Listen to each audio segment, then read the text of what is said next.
If you want to create real, lasting chemistry with a man, forget about the over-the-top gestures and perfectly curated photos. Forget about trying to be the most attractive person in the room, because the truth is, what he remembers, what hooks him, isn't what you wear or how you look. It's how you make him feel, and the quickest way to stir emotion is with your words. Simple, intentional, emotionally intelligent language can spark curiosity, tension, playfulness, and desire all in a single sentence. This is where obsession begins, when you speak in a way that makes a man feel seen, challenged, desired, or even just surprised. He starts to associate you with something more than the average. You're no longer just a woman he met. You become the woman who speaks in ways that wake him up emotionally. Most women stick to surface-level conversation. They say what's expected. They compliment him like everyone else. But the woman who knows how to strike a deeper chord with her words. She stands out without even trying. She's unforgettable. Let's say you say something as simple as, "I love how your brain works."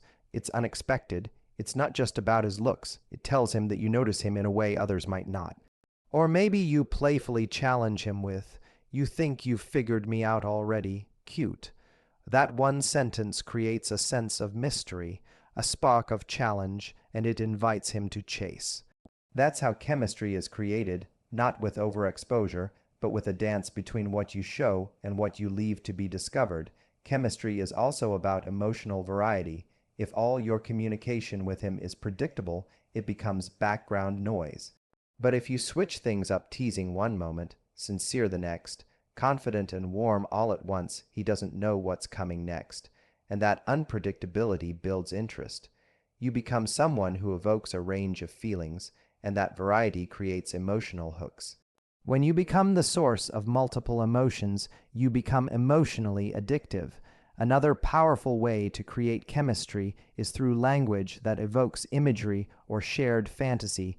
For example, saying, "I feel like we'd get into so much trouble if we traveled together," is playful, flirty, and paints a picture in his mind.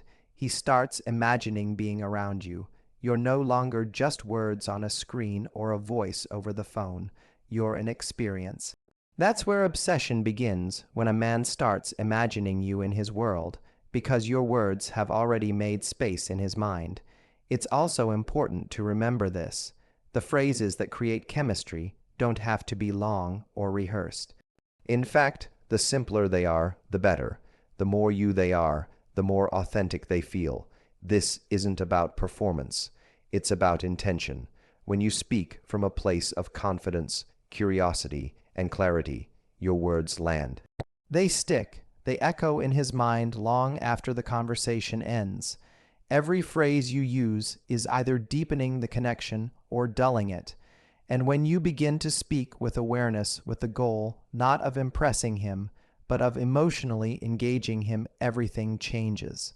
You go from being just another option to someone he can't stop thinking about, someone whose words play on repeat in his head.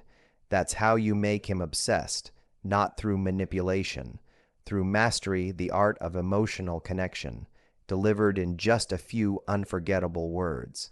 If you want to become the woman he can't stop thinking about, you have to become the one he feels the most around. Because here's the secret: most people don't fall in love with other people. They fall in love with how they feel when they're around them. That's emotional anchoring. It's about creating specific, emotionally charged moments that get locked in his mind and heart, and every time he feels that emotion again, he unconsciously connects it back to you. It starts with understanding this. Men, just like anyone else, crave emotional experiences. They may not always say it, but they want to feel understood, admired, excited, safe, and seen.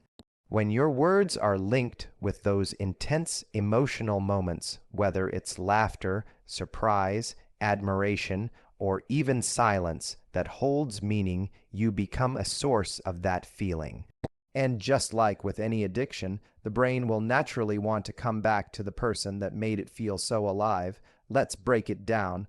Imagine you're with him during a moment where he's telling you something he's never told anyone else. Maybe it's about a fear he has, a dream he hasn't shared, or a moment from his past. If you respond with something like, "That makes me admire you even more, not just for what you've done, but for being brave enough to share that," you've just anchored a moment of vulnerability with a deep emotional reward. That phrase becomes part of that memory, and you become a person he feels emotionally safe with. That's power. Or take a moment of joy. Let's say you're laughing over something unexpected and playful, and you throw in a phrase like, "God, I love that we can be so weird together."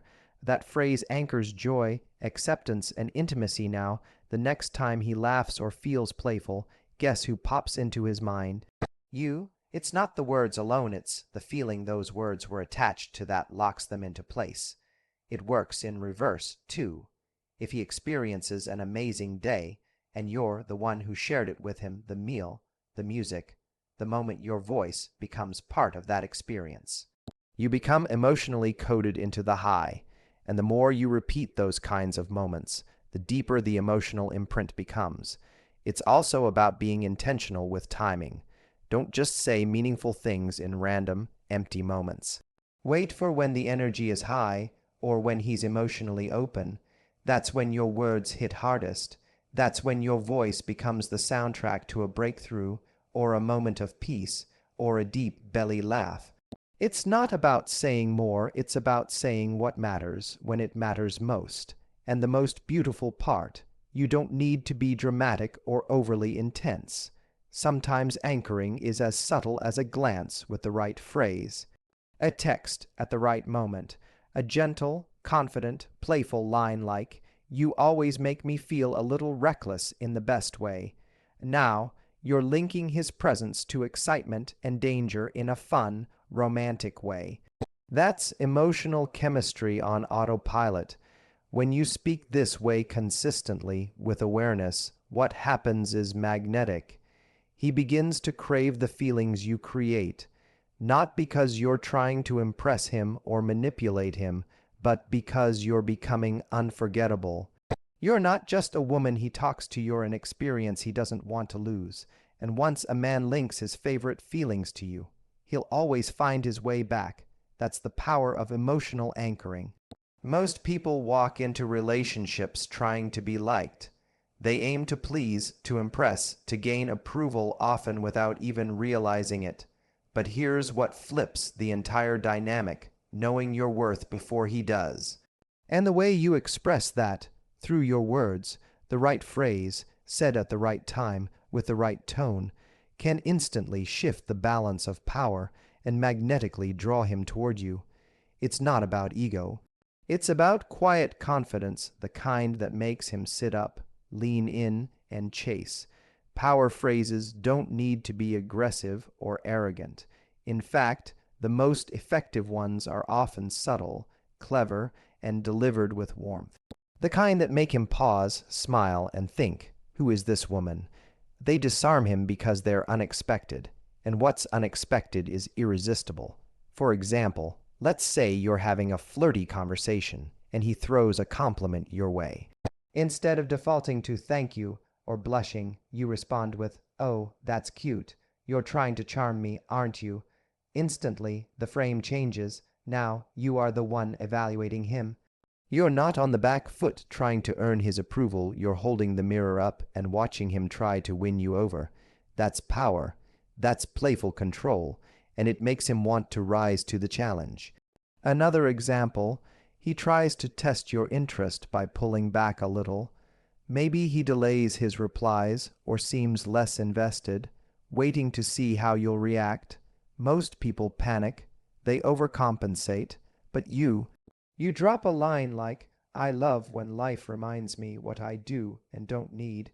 No drama, no blame, just calm, high value detachment." It signals that you are not dependent on his attention for your worth. That one sentence sends a message: she's grounded, she won't chase, she chooses. Or imagine you're deep in conversation, and he starts to open up, but then plays it off like it's no big deal. Most would tiptoe around it. You don't. You look him in the eye and say, "You don't have to pretend you're bulletproof. That's not the most interesting part of you anyway." Boom, you've just seen him in a way most don't. You've challenged the mask he wears while making it safe to drop it. That's intimacy wrapped in strength, and it leaves a mark. Power phrases also set boundaries without drama. Instead of over-explaining your standards, you can say, "I've worked too hard on myself to accept half-hearted energy," or "That's not how I move, but I wish you the best." No need for anger, no guilt trip, just clarity, and men feel that energy. It's both attractive and rare. These types of phrases work because they're rooted in self-awareness. You're not reacting, you're responding. You're showing that you know what you bring to the table and aren't afraid to walk away from anything less. That energy creates a gravitational pull. It makes a man see you as the prize, not because you're trying to be, but because your words embody that truth. And the best part, once you start using these phrases naturally, once they come from who you are, not just a script, the dynamic shifts effortlessly. You won't need to chase, prove, or perform. He'll feel the difference. He'll start watching his words more carefully. He'll feel lucky to be around someone who knows herself so deeply. That's when obsession begins, not with your looks or charm, but with your energy. And that energy is reflected in what you say, when you say it, and how effortlessly you say it. If you want to make a man not just desire you, but open up to you, to let down his walls and start seeing you as his safe place, you have to know how to speak to his heart in a way that creates emotional safety.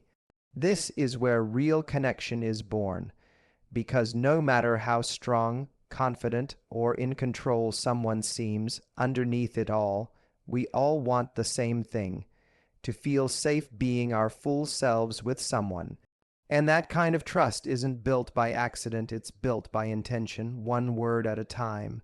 Emotional safety doesn't mean always being soft or saying only what someone wants to hear. It means being real, but with presence. It means making someone feel like they can be fully human with you, messy, unsure, vulnerable, and not be judged or shut down. And the way you communicate that, through small, powerful moments where your words meet their emotions with empathy, not ego. It starts with the energy behind what you say. A phrase like, "You don't need to impress me, I already like the real you," is simple but powerful.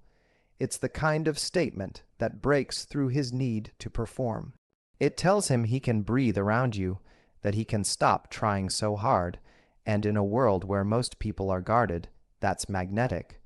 When a man begins to feel emotionally safe around you, he opens up in ways that even he didn't expect. He starts sharing more, revealing more, trusting more, and the more he trusts you with his truth, the deeper his attachment becomes. Your presence starts to feel like a refuge, not because you agree with everything he says, but because you listen without making him wrong. Your words validate, guide, support, and gently challenge when needed. Let's say he's talking about something that's weighing on him, something he doesn't usually talk about. Instead of offering advice or trying to fix it, you say something like, "I really appreciate you telling me that. It takes strength to be real like that." That moment becomes a turning point because it anchors his courage to your acceptance. He begins to associate you with emotional safety, which is a kind of intimacy that goes deeper than just attraction. Even in moments of tension or disagreement, emotional safety can be maintained if your language is conscious. Saying, "I'm not trying to win, I'm trying to understand," diffuses the power struggle. It tells him that you value connection over control, that you're not in the relationship to be right, but to be real. That kind of communication is rare, and rare is unforgettable. But here's what really seals the bond: consistency. Anyone can say the right thing once. But when your pattern is to speak with honesty and compassion, when your presence regularly feels like peace, safety, and freedom, you become the person he wants to come home to emotionally. He stops looking for excitement in chaos or drama. He starts craving you not just for what you look like, but for how he feels in your presence. And the beautiful paradox: when a man feels emotionally safe with you, he becomes more emotionally available for you. He doesn't just open up, he invests, he protects. He starts to show up in ways that reflect how much he values the connection, because you've created the one thing that matters more than looks, more than charm, more than even chemistry: trust. That's how emotional safety, built through intentional words, becomes the foundation of something deep, secure, and lasting. Want to move into keynote #5, the role of mystery, how to keep him hooked without there's a moment in every connection where things shift from casual to meaningful from now to next. And one of the most effective, low-pressure ways to guide that shift is through something called future pacing. It's a psychological technique that makes someone picture a future scenario, and when done right, it subconsciously places you in that future. It's not manipulation, it's simply influence rooted in emotional connection. And once a man starts to imagine you as part of his tomorrow, it becomes hard to live a future without you. Here's why it works. The human brain is wired to make decisions based on emotion and imagination, not just logic. When you talk about the future, even in small, playful ways, you bypass the critical thinking part of his brain and tap into the part that feels. That's where attachment begins. You're not asking for commitment. You're creating moments where he sees how good life could feel with you in it, and suddenly, he's investing not just in you, but in the vision of you together. The best part: you don't have to talk about heavy topics like marriage or moving in. It can be as light as, "You'd totally be the kind of person I'd want on my team for a road trip. You'd keep it interesting." That sentence might seem casual, but here's what it does. It makes him picture you in the car, sharing moments, laughing, getting lost together, and liking it. It creates a scene, one where he sees you beside him, not just now, but later. Or maybe you say something like, "You'd have fun meeting my friends, they'd give you a hard time, but you'd win them over." That isn't just a compliment. It's a soft plant. You're inviting him, through imagination, into your world. You're opening a mental doorway, and once someone walks through that door in their mind, it's only a matter of time before they want to step through it in reality. Future pacing can also be tied to shared values. For instance, if he says he loves nature, you might respond with, "I'd love to do a getaway like that, hiking all day, eating by a fire at night. That's my kind of peace." Again, you're not making plans, you're painting a picture. And if the energy is right between you, his mind automatically casts you as the lead in that experience. What's important is the tone. You're not demanding anything. You're not saying, "We should do this," or "when we get serious." That kind of pressure kills desire. You're simply speaking in a way that assumes you belong in a beautiful future. And when he hears that with confidence, warmth, and playfulness, something powerful happens. He starts to see it too. Over time, these little references start to accumulate. They become anchors. He begins to associate you with future pleasure, joy, peace, partnership, and that's the real hook. Because when a man's mind consistently links you to his happiest imagined moments, you don't have to convince him of your value, he'll feel it deeply. Eventually, he won't just like talking to you, he'll need it, because the more he imagines a future that includes you, the more empty one feels without you, and all of this happens without pressure, without chasing, without "where is this going?" conversations. Just presence, playfulness, and powerful language. That's how you plant the seed of commitment, not with ultimatums, but with imagination, and once that vision takes root, it grows.